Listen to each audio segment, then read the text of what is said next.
Ito na-install ko na yung nabili kong dashcam, yung DD5 Mini Pro. Yan, ito siya, bali 1290 ang camera niya, 1296. Install ko na siya dito, hanggang doon, pag ganun, ito doon. Yan. Tapos sa ilalim hanggang dito ko na kinonect. Yan, ako na nag-install, madali lang naman eh.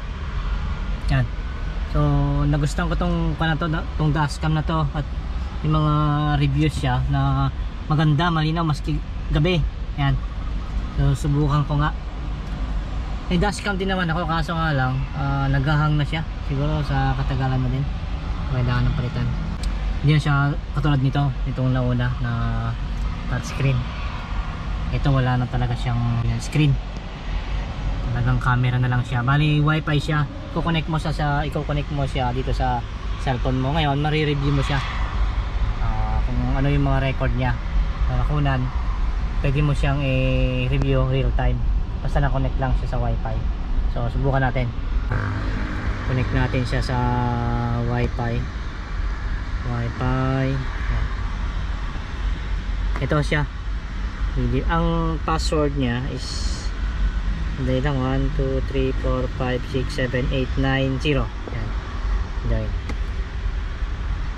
hanggang 0. Yun, connected na siya. Kailangan mo rin mag-download ng apps DD5. Ito siya, ito yung pula na to. Ito. Yan. So click natin yan. Yan na yung apps nya. Okay, allow. Tapos ito, piliin mo lang yon, yung walang screen. Ito lang siya. Okay, yan, nakita mo na yung yung record ko ngayon. Yan, nakita mo nagre-record siya. Yan, dali nga, pwede ba itong higa? Yun, mas malinaw, mas malaki. Yan, ayan na siya, yung record nya.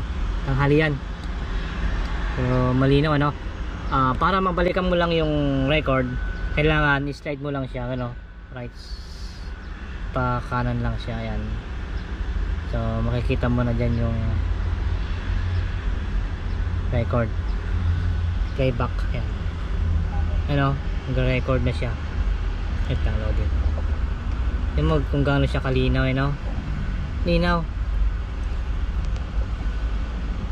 Sa kagandahan niya, halimbawa na lubak ngayon ng lalim, nag-automatic record siya, video recording and then picture. Yan, tapos nagsisave.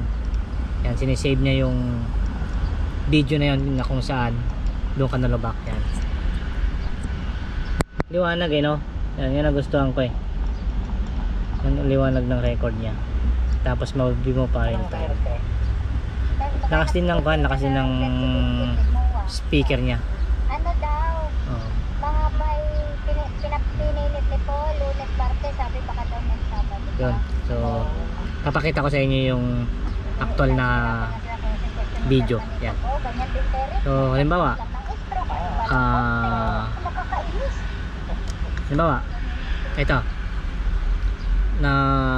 ito yung video na gusto mo. Yan, meron dito, halimbawa gusto mong kuha ng picture, click mo lang mapipicture na siya, mag-save na siya. Yan. Then ito naman yung video. Yan, kung saan yung gusto mo. Yan, cancel mo natin, cancel, confirm. Yan, ulitin natin. Okay, dito lang siya. Ito lang. Yan, yan yung video na gusto mo. Yan, loading lang.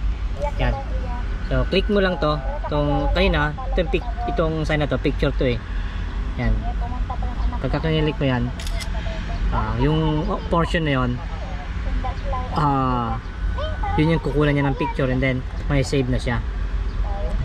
Tapos ito naman yung video record. Halimbawa mag-i-start dyan yung gusto mong i-save, click mo lang to save na to. Ito. Yan, tapos makikita mo kung hanggang saan. Ito. kung hanggang saan siya, kung ilang minutes pa yung gusto mo. Yan. So nag-start na siya mag-record. Yan. Yan. Pag naka, halimbawa, gusto mong 2 minutes, gano'n, 3 minutes, pa pwede naman. Ngayon, click mo lang siya, complete.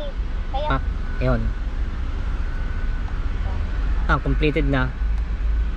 Automatic na save na yon. Naka-save na sa cellphone mo. Basta lang Marikina lang. Kasi Pwede mo ring i-share. Ayan.